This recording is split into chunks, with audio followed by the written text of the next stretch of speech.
Trans India media and entertainment private limited Prabhudeva நடிக்கும் ஜாலியோ gymkhana November 22 முதல். கடலூரில் தொடரும் கனமழையால் NLT சுரங்கங்களில் மழைநீர் தேங்கியதால் பணிகள் பாதிக்கப்பட்டுள்ளது. இதுகுறித்த கூடுதல் விவரங்களை செய்தியாளர் விவேக்குமார் வழங்க கேட்கலாம். விவேக்குமார், தொடர்பான விவரங்களை பதிவு பண்ணுங்க.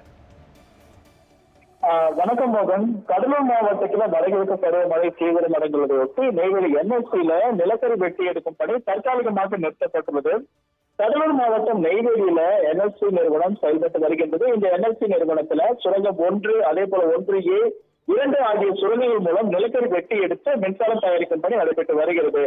இந்த நிலையில கடலூர் மாவட்டத்துல கடந்த 3 தினங்களுக்கு மேலாக தொடர்ந்து மழை பெய்து வருவதனால பல்வேறு இடங்களில் மழைநீர் தேங்கியுள்ளது. இதன் காரணமா தொடர்ந்து தற்போது நெய்வேலி பகுதியில் பெய்து வரும் கனமழையால அந்த NLC நிறுவனத்துல நிலக்கரி வெட்டி எடுக்கும் பணி தற்காலிகமாக நிறுத்தப்பட்டது. அது மட்டுமன்றி அந்த நிலக்கரி வெட்டி எடுக்கும் பணி தற்போது நிறுத்தப்பட்ட போதிலும் அங்கு அனர்ம நிலையங்கள்ல மின் உற்பத்தியில எந்த ஒரு பாதிப்பும் இல்லாமல் அதுக்கான பணிகளும் தொடர்ந்து நடைபெற்று மின் உற்பத்தி நடைபெற்று வருகின்றது.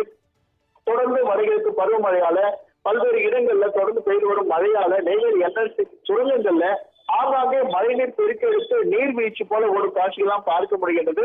இதனால அந்த NLCயில் இருக்கக்கூடிய சுரங்கங்கள்ல வெள்ளம் கரை புரண்டு ஓடுகின்றது. இதனால் மழைநீர் அந்த சுரங்கங்களில் தேங்கி நிலக்கரி வெட்டி எடுக்க முடியாத சூழல் நிலவுகிறது. இருந்த போதிலும் NLCயோட அந்த மின் மின் தயாரிப்பு தொடர்ந்து நடைபெற்று வரக்கூடிய சூழ்நிலையில NLCயில மிக அதிகமான தற்போது கடலூர் மாவட்டத்துல பெய்து வரும் பரவலாக பெய்து வரும் மழையால இந்த NLCயோட நிலக்கரி வெட்டி இருக்கும் பணி தற்போது தற்காலிகமாக நிறுத்தப்பட்டுள்ளது என்றும், அது மட்டுமின்றி கடந்த அந்த மழை நின்று தண்ணீர் அனைத்து நிறுத்தப்பட்ட பிறகு அந்த பணி தொடரும் என்ற ஒரு தகவல் வெளியாகிறது. அடுத்து இந்த தற்போது அந்த நிலக்கரி வெட்டி இருக்கும் பணியும் தற்காலிகமாக நிறுத்தப்பட்டுள்ளது. மோகன்,